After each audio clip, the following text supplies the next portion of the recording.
guys, welcome to week 13. I will apologize for missing out on last week. I spent most of the week decorating the house for Christmas instead of spending time to do this.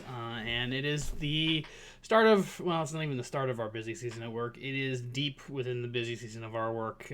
Christmas cutoff is next week, Monday, so I've been working a lot of hours, and I don't have a script this week. So we're just going to wing it, and we're going to see how it goes. We'll do it live! Fuck it!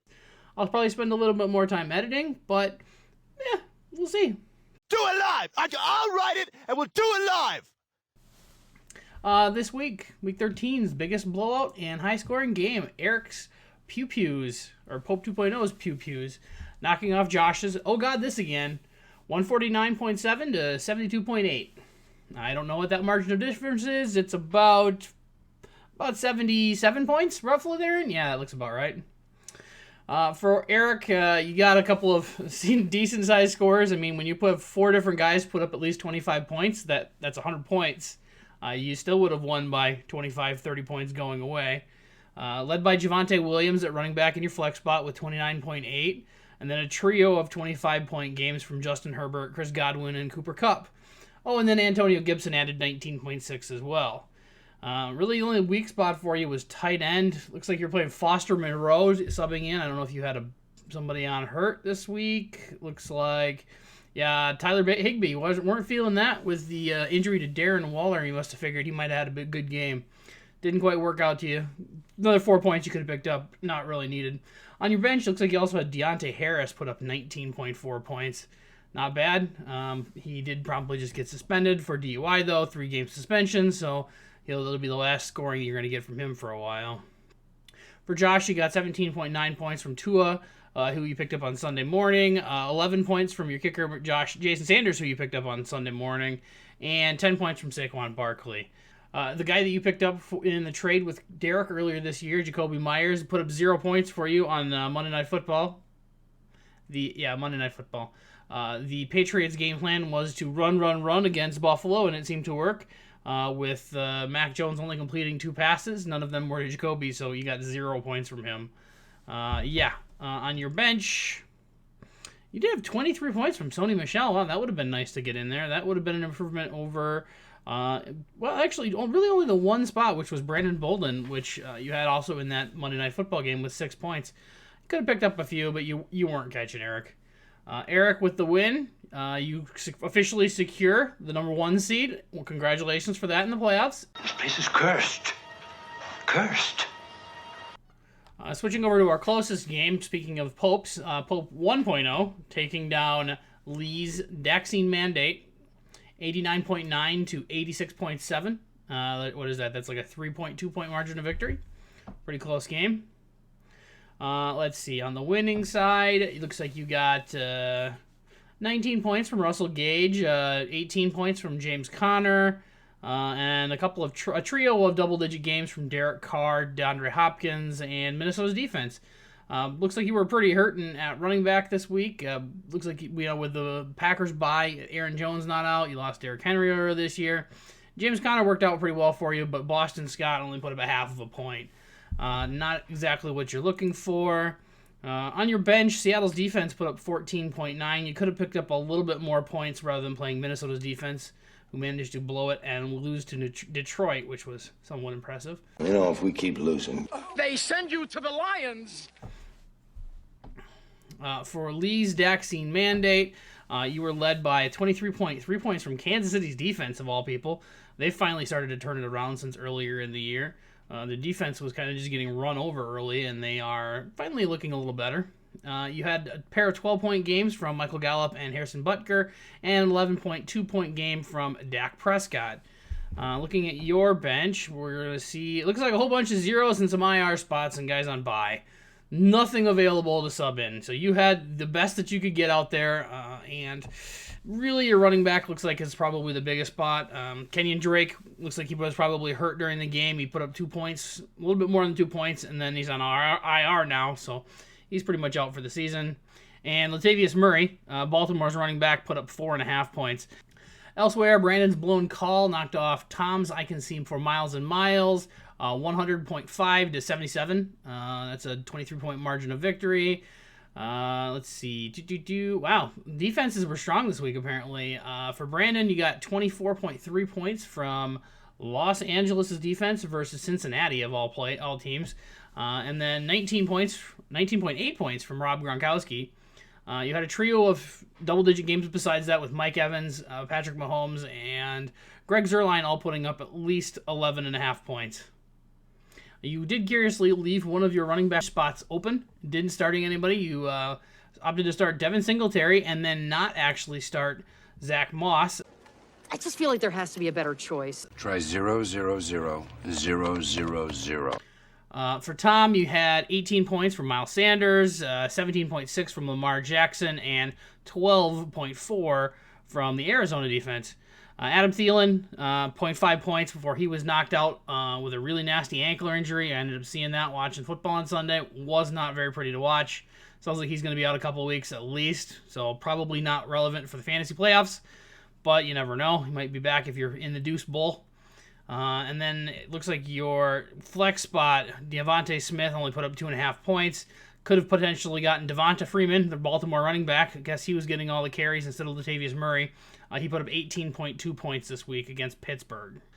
Jason's the best of times, worst of times, knocked off Alex's quad D, 104 to 95.6.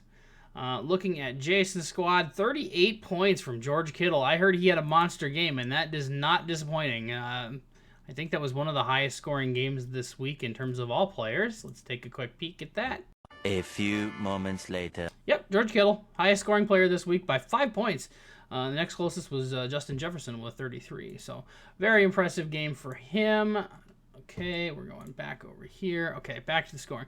Besides George Kittle, you got 18.7 points from Leonard Fournette and 11.7 from Josh Allen in that horrible Monday Night Football game where it was basically just people throwing into the wind or running the ball. Again, running backs, looks like you opted to start both Tampa Bay running backs, so that doesn't necessarily seem to work out for most people. Brandon's been dealing with that with Buffalo. This week, Ronald Jones II only put up 0.7 points, 1 reception for 2 rushing yards. 1 reception and 2 rushing yards. Wow, so 1 catch for no yards and 2 rushing yards. That just looks weird. If you're looking at your bench, yeah, you got 5.7 points from Buffalo, which scored less than Philadelphia. So you had, actually, no, you had 9.5 from, what is that, Darrell Williams? Darrell Williams. So the 9.5 that Darrell Williams put up on your bench would have been better start than Ronald Jones, but it didn't actually end up mattering. You won by 7 points or so, or 8 points. 8 points, yeah, if I can do my math. Switching over to Alex's quad D, you got 20.2 points from Kirk Cousins, 18 points from the Dallas defense, and 16 points from Matt Gay, and 14.9 from Austin Eckler. Same situation for you. Looks like Christian Kirk this week put up just 0.9 points for you. Not sure what happened there. I know Arizona was running the ball a lot when they were playing Chicago. I suspect that they just didn't look his way too much. I don't know how many targets. 1 catch for 4 yards on 3 targets, so they didn't even really look that way as much. I think DeAndre Hopkins was back, and so that's less targets for Christian Kirk. Drew's Anchor CMC knocked off Chris's 2 men in a defense, 114 to 104.4, about 10-point margin of victory. For Drew, looks like you were led by 27.3 from T. Higgins, 24 points from Matt Stafford, 19 from Josh Jacobs, and 15.3 from Tony Pollard. His name is Tony. You also had one of the pass catchers in that Monday Night Football game for the Patriots. Hunter Henry put up a big old 0 with no catches. Also, McCole Hardman only put up 1.7 points for you in your flex spot. Looking down at your bench, Jimmy G put up 15. That was less than Matt Stafford. And New England's defense put up 10, which was less than San Francisco's defense. So it looks like you pretty much had the ideal situation going there. I guess you could have swapped out Carlos Hyde in favor of McCole Hardman, picked up another 5 points.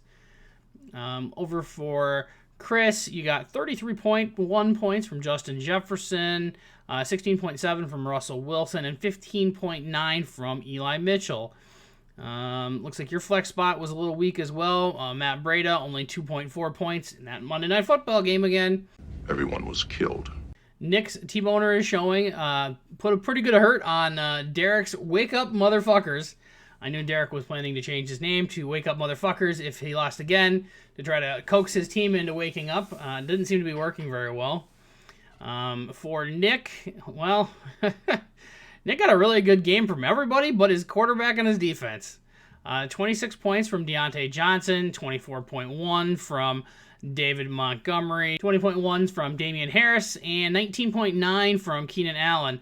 Unfortunately, Keenan Allen has been diagnosed with COVID, and so he's going to be out for a week and a half at least, depending on what his symptoms are. Hopefully he gets well. Yeah, you didn't really have anything on your bench that would have helped. You had pretty much your best thing in. You did not have a backup quarterback, so yeah, no. Mac Jones, your starting quarterback, with less than a half of a point in a win, and that is a strange thing comparatively. Over on the other side of the ball, Derek's quarterback led his team, which 30.8 points for Kyler Murray. And then he also got 13.5 from Mike Williams, also on the COVID list. That's a new one. I think that might be just news today. Okay. He's a close contact. He has not necessarily been diagnosed with any positive tests, so he's potentially able to play this weekend as long as he doesn't test positive. He also got 13.6 points from the Los Angeles Rams defense and 12.9 from TJ Hawkinson. Really the weak spot for you, James Robinson, 2 points. He did not really do that well in that game. For some reason, he just cannot get on the good side of Urban Meyer, and he keeps getting benched. It wouldn't have gotten you the win, but TJ Hawkinson in favor of Dallas Goedert. Dallas Goedert had 25.5 points this week. It was about double of what TJ Hawkinson had. You could have potentially gotten that into your lineup. My charm's strong, but it's not that strong. And finally, my Hilaire's no way I'm going to win this. Knocked off Trent's Goodell Castro, 136.6 to 132.4, about a 4.2 point margin of victory. I got to be honest, going into Monday Night Football, having a kicker with that wind and that weather that was in Buffalo, I was not feeling confident that I could get 4 points from my kicker on Monday Night Football. Fortunately, he was able to kick 2 field goals with the wind at his back. Didn't have to kick into the wind. So I got 7.5 points from Nick Folk, who was my MVP for actually pulling down the win. My team was actually led by Tom Brady with 31.6 points. Indianapolis' defense with 24.7, another good scoring defense. 19.9 from Alexander Madison, 17.6 from Eli Moore, and 13.1 from Van Jefferson Jr. Trent put up 132 points in a loss. I managed to somehow survive the freight train that is Jonathan Taylor, 27.3 points. After that, you had 1, 2, 3, 4, 5, 6, 7 players that scored above 10 points, and no more than, 17 points? Yeah. Joe Burrow with 16, Jalen Waddle with 15, Hunter Renfrow with 15, Najee Harris with 13.2, CeeDee Lamb with 17, Greg Joseph with 10, and Tampa Bay's defense with 11. I have no idea how the hell I beat you, to be honest. I just dumb luck. Even a blind squirrel occasionally finds a nut. Michael Pittman Jr. had 14 points on your bench, but that was less than all of your other wide receivers scored. So, yeah, it was a strong day for you. Unfortunately, came out on the wrong end here. In terms of free agency bidding today, there were 5 players that were fought over, the Green Bay defense being the biggest one after Josh had to drop him on the weekend so he could pick up a defense. 5 players were bidding on him. Went to Wake Up Motherfuckers, Derek, with an $8 winning bid over myself, over Jason, Chris, and Scotty B. Mike Davis, $3 winning bid, going to Lee's Daxeat Mandate over Alex. This is worthless. KJ Osborne went to $12 to Trent over Tom, trying to pick him up for 0. Not bad. Taysom Hill went to Wake Up Motherfuckers as well for $23 over Chris. And then Tennessee I got for a winning $2 bid over Pope 1.0 as well. We are down to the last week of the regular season. First place has been locked up. Congratulations, Eric, on that. 14th place has been locked up. That's Josh, sitting at 2 wins. We'll see what happens when we get to the playoffs. For the teams that are still fighting for the playoffs that haven't really locked them up, there are 5 teams sitting at 8-5 right now. Those teams, pretty much all you got to do this week is get a win, and you're in for sure.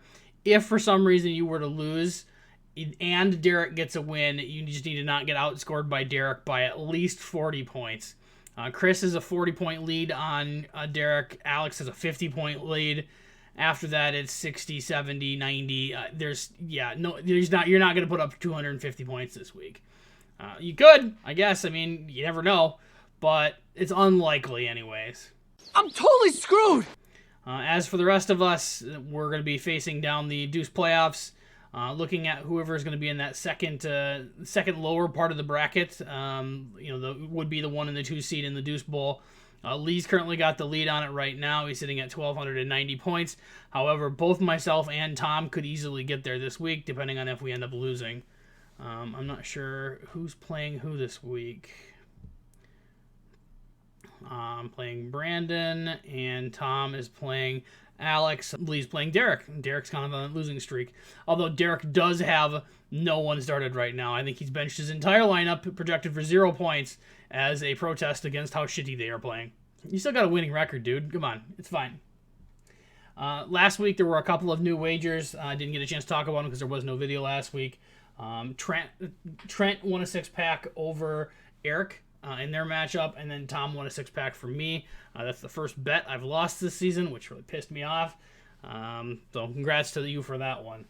And that's it for this week. Hopefully I'll be able to do another video next week. It should be quieting down hopefully by this time next week, but we will see how it goes. Otherwise, have a good week, and we'll talk to you later.